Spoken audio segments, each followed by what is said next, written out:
కార్తీక పురాణం 28వ అధ్యాయం 28వ రోజు పారాయణం. విష్ణు సుదర్శన చక్ర మహిమ. జనక మహారాజా, వింటివా దుర్వాసుని అవస్థలు? తాను ఎంతటి కోపవంతుడైనను వెనుక ముందులు ఆలోచింపక ఒక మహాభక్తుని చిత్తశుద్ధిని శంకించున్నాడు.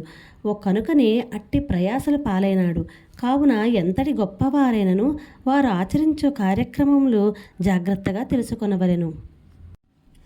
అటుల దుర్వాసుడు శ్రీమన్నారాయణ కడ సెలవుంది తనను వెన్నంటి తరుముచున్న విష్ణు చక్రాన్ని చూచి భయపడుచు తిరిగి మళ్ళీ భూలోకానికి వచ్చి అంబరీషుని కడకేగి, అంబరీష, ధర్మపాలక, నా తప్పు క్షమించి నన్ను రక్షింపుము.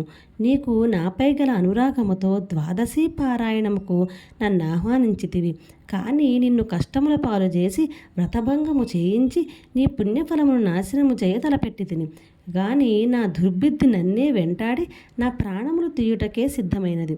నేను విష్ణువు కడకేగి ఆ విష్ణు చక్రమును వలన ఆపద నుండి రక్షింపమని ప్రార్థించి తిని.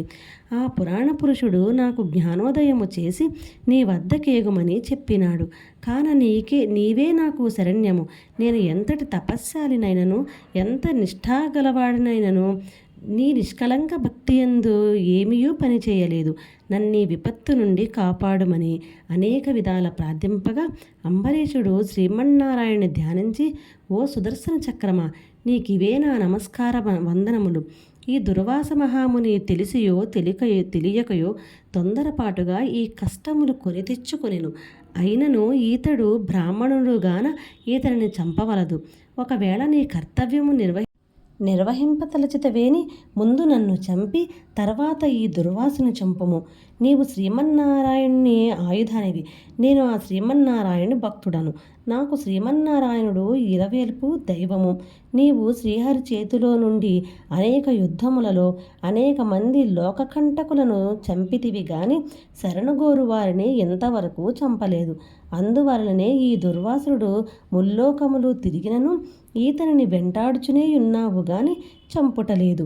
దేవా, సురాసురాది భూత కోటులన్నీ ఒక్కటిగా ఏకమైనను నిన్నేమియూ చేయజాలవు. నీ శక్తికి ఏ విధమైన అడ్డునూ లేదు. ఈ విషయము లోకమంతటికీ తెలియను.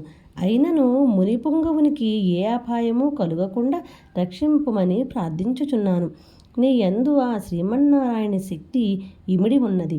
నిన్ను వేడుకొనుచున్న నన్నును శరణు వేడిన ఈ దుర్వాసుని రక్షింపుము అని అనేక విధముల స్తుతించుట వలన అతి రౌద్రాకారముతో నిప్పులు గ్రక్కుచున్న విష్ణు చక్రాయుధము అంబరీషుని ప్రార్థనలకు శాంతించి, ఓ భక్తాగ్రేసర అంబరీష, నీ భక్తిని పరీక్షించుటకిట్లు చేసి తిని గాని వేరుగాదు. అత్యంత దుర్మార్గులు మహాపరాక్రమవంతులైన మధుకైట బాసరులను దేవతలందరూ ఏకమై కూడా చంపజాలని మూర్ఖులను నేను దునుమాడుట నీ వెరుంగుదువు కదా. ఈ లోకములో దుష్ట శిక్ష రక్షణకై శ్రీహరి నన్ను వినియోగించి ముల్లోకములందు ధర్మం స్థాపించుచుండును. ఇది ఎల్లరకు తెలిసిన విషయమే. ముక్కోపియగు దుర్వాసుడు నీపై పగబూని నీ వ్రతమును నశింపజేసి నానా ఇక్కట్లు పెట్టవలనని కన్ను లెర్రజేసి నీ మీద చూపిన రౌద్రమును నేను తిలకించి తిని. నిరపరాధివగు నిన్ను రక్షించి ఈ ముని గర్వమణచవలనని తరుముచున్నాను. ఈతడు కూడా సామాన్యుడుగాడు. ఇతడు రుద్రాంశ సంభూతుడు, బ్రహ్మ తేజస్సు గలవాడు, మహాతపస్శాలి. రుద్రతేజము భూలోకవాసులనందరినూ చంపగలదు. కానీ శక్తిలో నాకంటే ఎక్కువేమీయూ కాదు. సృష్టికర్తయగు బ్రహ్మ తేజస్సు కంటెను కైలాసవతియగు మహేశ్వరుడును తేజస్సు కంటెను ఎక్కువైన శ్రీహరి తేజస్సుతో నిండియున్న నాతో రుద్ర తేజస్సు గల దుర్వాసుడు గాని క్షత్రియ తేజస్సు గల నీవు గాని తులతోగరు, నన్నెదుర్కొనజాలరు. తనకన్నా ఎదుటివాడు బలవంతుడై ఉన్నప్పుడు అతనితో సంధి చేసుకొనుట ఉత్తమము. ఈ నీతిని ఆచరించు వారలు ఎటువంటి విపత్తుల నుండి అయిననూ తప్పించుకొనగలరు.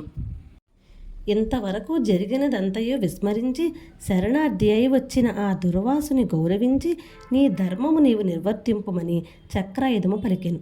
అంబరీషుడు ఆ పలుకులు ఆలకించి, నేను దేవ గో బ్రాహ్మణాదుల యందును స్త్రీల యందును గౌరవము కలవాడను. నా రాజ్యంలో సర్వజనులు సుఖముగా నుండవలనయే నా అభిలాష. శరణుగోరిన ఈ దుర్వాసుని నన్ను కరుణించి రక్షింపుము. వేల కొలది అగ్నిదేవతలు, కోట్ల కొలది సూర్యమండలములు ఏకమైనను నీ శక్తికి తేజస్సుకు సాటిరావు. నీ వట్టి తేజోరాశివి.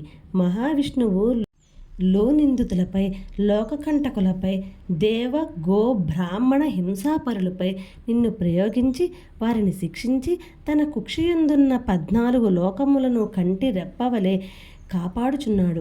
కాన నీకివే నా నమఃపూర్వక నమస్కృతులు అని పలికి చక్రాయుధము పాదములపై పడెను. అంతటా సుదర్శన చక్రము అంబరీషుని లేవదీసి గాఢాలింగనము మనర్చి, అంబరీష, నీ నిష్కలంక భక్తికి మెచ్చితిని. విష్ణు స్తోత్రము 3 కాలములందు నెరవు పఠింతురో, ఎవరు దానధర్మములతో పుణ్యఫలమును వృద్ధి చేసుకొందురో, ఎవరు పరులను హింసించక, పరధనములను ఆశపడక, పరస్త్రీలను చెడగొట్టక, గోహత్య, బ్రాహ్మణ హత్య, శిశుహత్యాది మహాపాతకములు చేయకుందురో, అట్టి వారి కష్టములు నశించి దుర్వాసుని రక్షించుచున్నారు. నీ ద్వాదశీ వ్రత ప్రభావము చాలా గొప్పది. నీ పుణ్యఫలము ముందు ఈ మునిపుంగవుని తపశ్శక్తి పనిచేయలేదు అని చెప్పి అతన్ని ఆశీర్వదించి అదృశ్యమైను. ఇట్లు స్కాంద పురాణంతర్గత వశిష్ఠ ప్రోక్త కార్తీక మహత్యమందలి 28వ అధ్యాయము 28వ రోజు పారాయణము సమాప్తము. ఓం నమః శివాయ. హర హర మహాదేవ. శంభో శంకర.